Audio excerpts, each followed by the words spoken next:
2026 সালের ডিসেম্বরে 30 বছরের গঙ্গা চুক্তির মেয়াদ পূর্ণ হবে। এখনই সময় এই চুক্তির মূল্যায়ন করা। এর জন্য শক্তিশালী বিশেষজ্ঞ পর্যায়ের কমিটি গঠন অত্যন্ত জরুরি। নতুনভাবে গঙ্গা চুক্তির জন্য হালনাগাদ তথ্য উপাত্ত সংগ্রহ করে হোমওয়ার্ক সম্পন্নপূর্বক পূর্ণাঙ্গ প্রস্তুতি গ্রহণের এখনই উপযুক্ত সময়। নতুন চুক্তিতে 1977 সালের চুক্তির অনুরূপ গ্যারান্টি ক্লজ অবশ্যই অন্তর্ভুক্ত করতে হবে। গঙ্গা একটি আন্তর্জাতিক নদী। শুধুমাত্র বাংলাদেশ এবং ভারত এই নদীর সঙ্গে সংশ্লিষ্ট নয়। নেপাল থেকে অনেকগুলো নদী এসে গঙ্গায় মিশেছে, প্রায় 10টা নদী। তার মধ্যে 5টি নদীর পানি দ্বারা গঙ্গা বিশেষভাবে সমৃদ্ধ।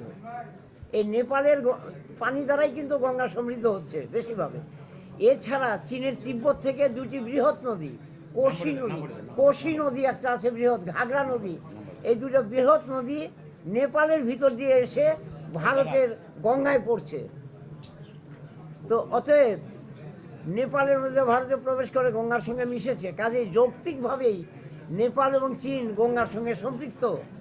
নতুনভাবে গঙ্গা চুক্তির জন্য যে যৌথ কমিশন গঠিত হবে তাতে অবশ্যই বাংলাদেশ, ভারত, নেপাল এবং চীনের সমন্বয় হতে হবে। দ্বিপক্ষীয় নয়, বহুপক্ষীয় হতে হবে। এবং ভারত যদি এটা দ্বিমত পোষণ করে তাহলে আমরা জাতিসংঘের থেকে তার অন্তর্ভুক্তি ওখান থেকেও প্রাসঙ্গিক হয়ে যাবে।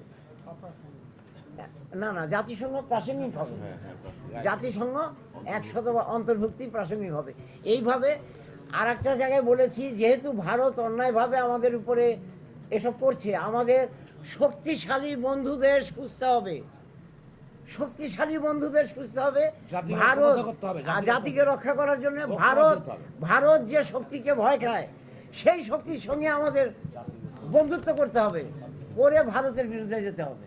সোজা ইয়েস, যেটা মনে করেন সেটাই সহজ কথা।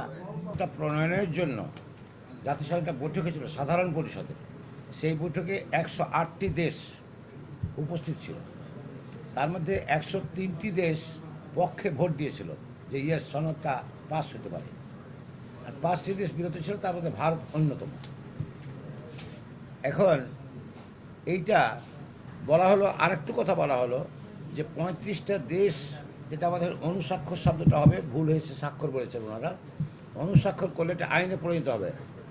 34টা দেশ তারা স্বাক্ষর করলেন, 34টা দেশ। বিশ্বে আমার মনে হয় যে বাংলাদেশই একমাত্র দেশ যে নদী আগ্রাসনের শিকার সবচেয়ে বেশি হয়েছে।